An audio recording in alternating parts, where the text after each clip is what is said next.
Hari Om. Let's start the prayer.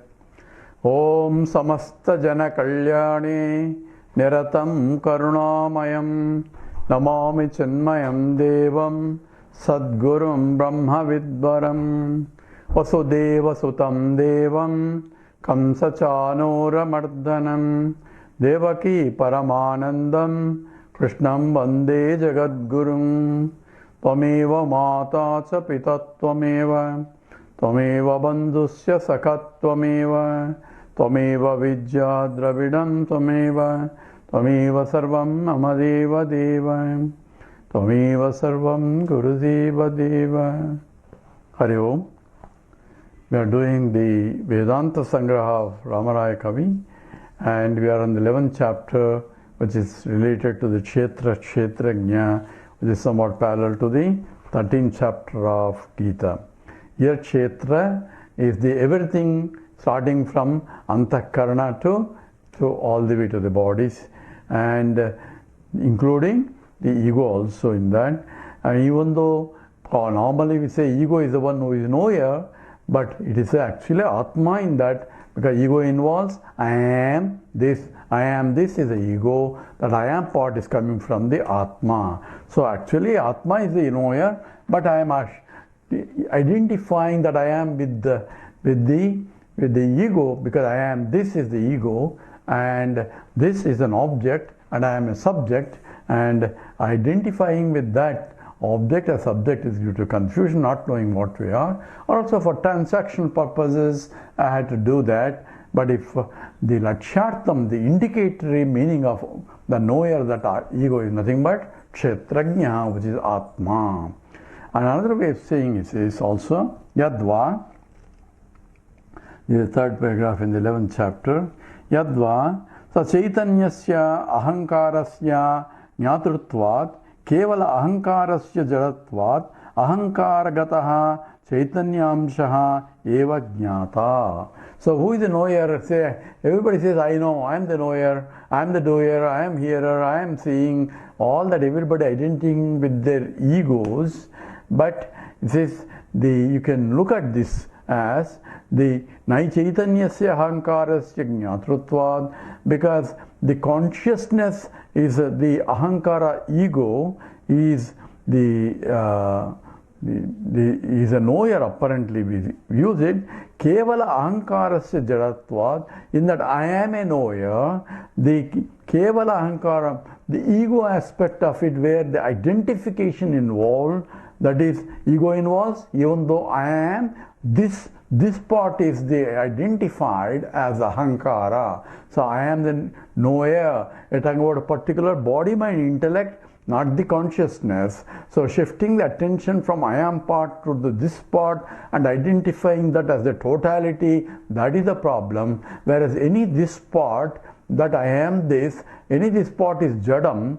Therefore in the ahankarasya jadatvad, ahankaram, ahankara gatihi, iti chaitanyamsha eva jnata. In that I am this, you are using it. I am part is this part is the ahankara part involved, identification with this, because you are sitting on me and you are touching me, and so on and so forth. When somebody touches the body, so I am identifying bodies I am. Since I don't know who I am, I am identifying this is only I am.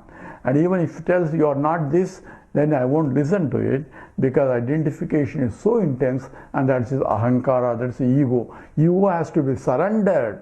What does it mean the ego has to be surrendered? In that ego, two parts is there here, is saying. One is the conscious part and the unconscious part. Giving importance to the unconscious part and making it as though it's a conscious entity is the ahankara part. So in that, the unconscious part, which is the idam part, is always a jadam, because it becomes an object. I know is object. So the object subject mixed together, the knower known are mixed together, and the real knower is the Atma. So because other one is a jadam. So ahankarasya jadatvat, ahankaragataha chaitanyamshaha in that the part, amsha, that I am part in the ego, I am, this is the ego, the I am part amsha is the real knower, not this part. Nacha ahankaraha eva atma iti vachyam. Therefore, you cannot say ahankara is the self, so is a knower. It cannot be, even though the ahankara is also a product of knowledge only, because mama ahankara iti bhedanubhavad. So people say my ego means I have ego. I have ego means I have something other than myself. That means there is something that I am possessing. Possessor is different from possessed. Therefore, this is my ego means I am a owner of this ego, and therefore I am different from what I own. That's what is here is mama ahankaraha, mine.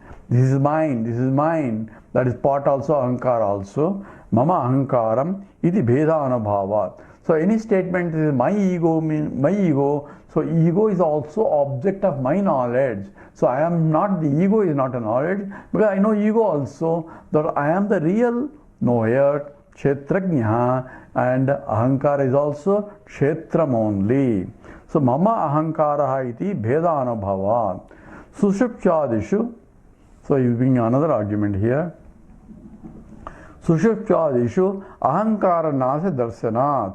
In the sushupti, in the deep sleep state, adishu, etc., in the deep sleep state, or in the murcha state, or when you lose consciousness, adishu, ahankara nashaha darsanat. One can see the destruction of the ego. So therefore, I am there, or the ego is not there. Therefore, I cannot be ego. I am there. I slept very well when I say I was there. So the knower of who slept and knows knowledge of sleeping obviously is different from the ego.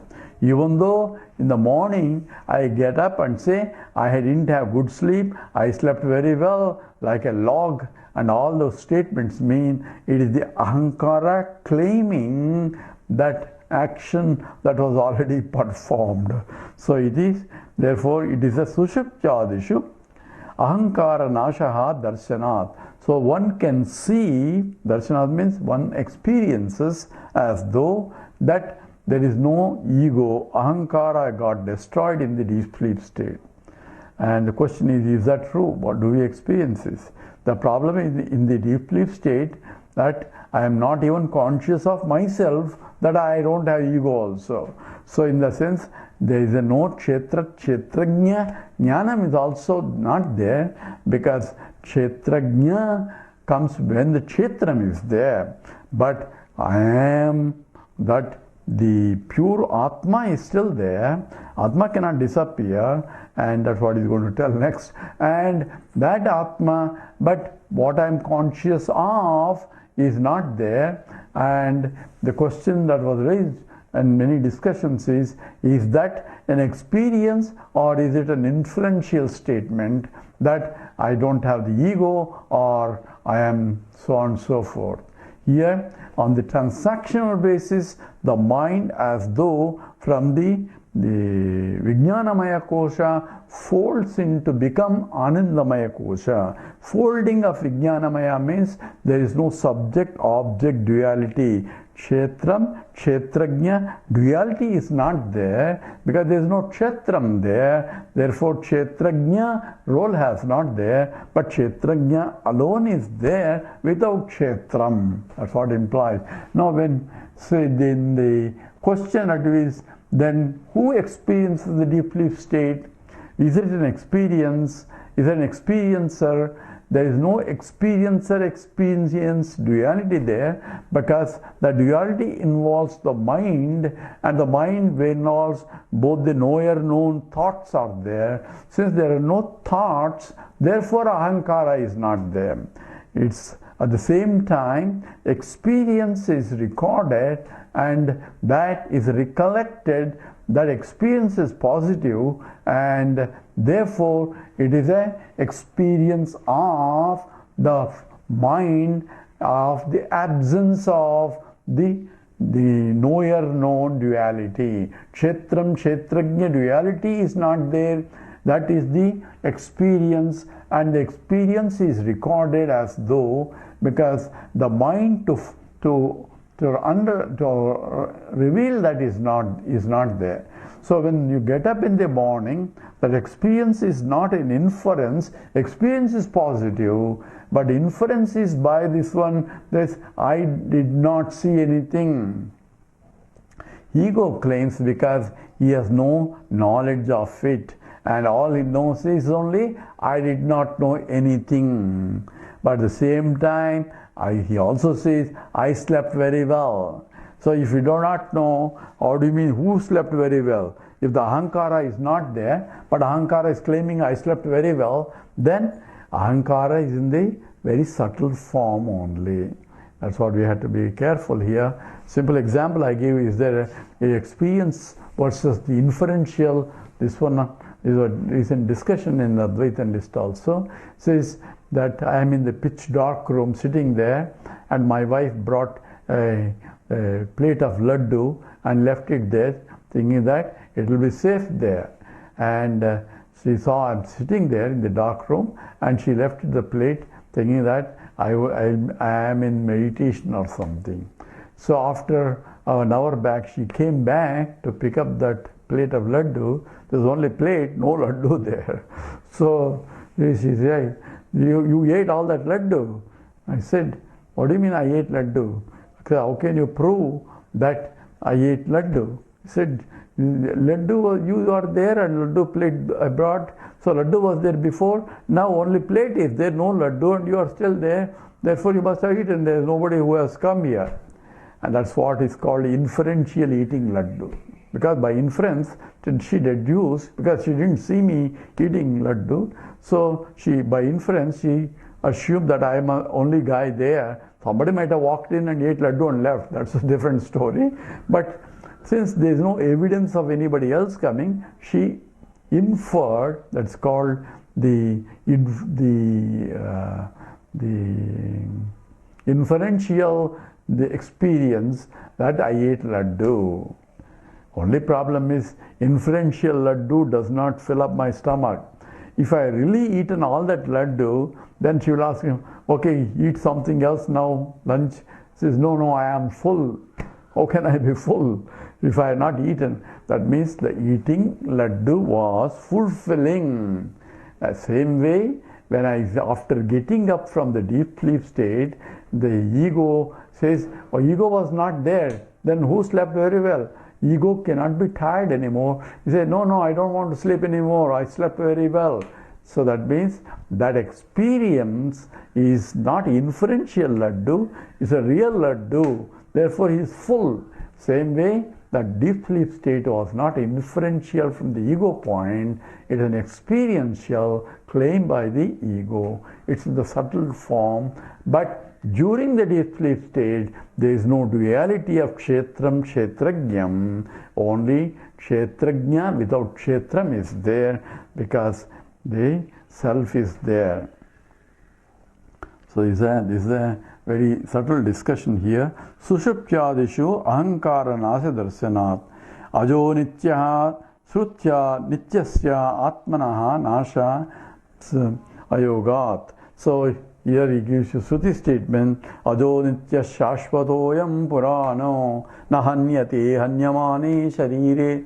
In the second chapter of Gita, Krishna says that you are crying where there is no reason for you to cry, because the asocyan anvasochatvam prajnavadam sapashte. You are crying where there is no reason for you to cry, because panditaha nanusochanti. They don't cry for this kind of things. Why? Because they know they live eternally. So say, natvevaham jatanasam natvam nemi janadipaha nachaiva navavishyamaha sarvayam. And Krishna says, there was never a time I was not there, never a time you were not there, never a time all these kings were not there. So everybody was there. And Ramanuja and other acharyas use that sloka. This is that each jiva is eternal. That's what Krishna said. He didn't say, well, there is only one Atma. He said, everybody is not nityam only. Ajo nitya shashvatoyam. So ajo nitya, it is ajaha means it's not unborn. So whatever is born has to die. So jatasya dhruvo mrityu. But here ajaha, therefore there is no mrityum also, death also. Therefore nityaha, it is eternal. And that, therefore, in the sushupti, Atma is still there. It cannot be killing. So only the Kshetra is not there. Kshetrajna is there. It is Sutya Nityasya Atmanaha Nasha Yoga. Therefore the self is indestructible, and you cannot say, I am not there in the deep sleep state. I am there sleeping very well. Atmanaha Nasha Yogatvad Asakshika Atmanasasya Abhyupagatam Anuchintatvad. So, okay, Asakshika Atma. So, suppose the Atma is not there. Okay, let's for a argument's sake, Atmanasasya, Atma disappeared. There is no self now. So, if there is no self, then question is, how do you know? So, how do I know means what? There has to be knower, Kshetrajna, of the Atma not there. That's what it implies. So, the destruction of the Atma itself becomes a Kshetram for another Kshetrajna who can see that Atma is not there now. Now Atma is coming back in the waking state and the dream state, but in the deep sleep state Atma is not there. Who is aware of all this? Then I have to bring in another Kshetrajna, and that Kshetrajna is Atma. Otherwise it becomes a ad infinitum. It is anavastu dosha. So it is essentially endless argument. Therefore there is a asakshika, non-witnessing the destruction, for destruction of the Atma, there has to be another witness or another Kshetrajna, and there is no another Kshetrajna. If the another Kshetrajna is going to be destroyed, there should be another Kshetrajna. So it becomes a endless. So therefore, the asakshika atmanasasya, there is no witnessing for the destruction of the Atma. That's why na udayati astameti, neither is born nor it exists or it disappears, because it's eternal. Asakshika atmanasasya abhyupagatam anuchintatvat. So one cannot imagine the absence of the self, because there is no witness for the absence of the self. Atmanasya sakshinaha abhava. So Atma only sakshinaha abhava. So this is the experience is the witnessing of the self has to be self itself. That means he is ever present. And Atmanaha eva sarva sakshitva. Now you go to the self is the sakshi for everything. Sakshi means witnessing consciousness. That means it is a Jnayam, is a Jnana Vastu. That is it is a Kshetrajna. So Atmanaha eva sarva sakshitva. So it is a self, itself is the knower for everything or witness for everything. So how can he jump from Atma, that is one's Kshetram, to everything else? Because Atma is a Chaitanya Swarupam. That's what he is going to show later. It is indivisible and it is all pervading, it is infinite. That consciousness is a Jnana Swarupam, Atma. Therefore, Atmanaha eva sarva sakshitva. It is the witnessing consciousness to everything, but everything is not there, but still there. At that time, it doesn't have the role of witnessing consciousness. Witness is only when something to witness. So it is pure consciousness only. Tasmat ahankara not kshetrajna. Therefore, it's not the ego that is a knower, because ego is also a jadam, and ego is also knowable entity, and there has to be some other knower. And who is the knower of the knower? There cannot be, it becomes endless. Knower Atma himself is the kshetrajna. Kintu Kutasthaha Sakshi Atma Eva. Therefore, Kutasthaha is that we use the word before this the unchanging consciousness that is in the illuminating in the local entity is what is called Kutasthaha Sakshi Atma Eva. That alone is the self. That alone is the totality also. We take up the fourth. Antakarana upaitam chaitanyam sakshi ityuktam prak. Antakarana upahitam chaitanyam sakshi ityuktam prak. Before, in the earlier chapters, we have discussed that antakarana upahitam, that which enlivens, that antakaranam, the inner instruments, chaitanyam, that consciousness that enlivens, that sakshi is a sakshi, iti uttam prak. That's what we called it as a sakshi before.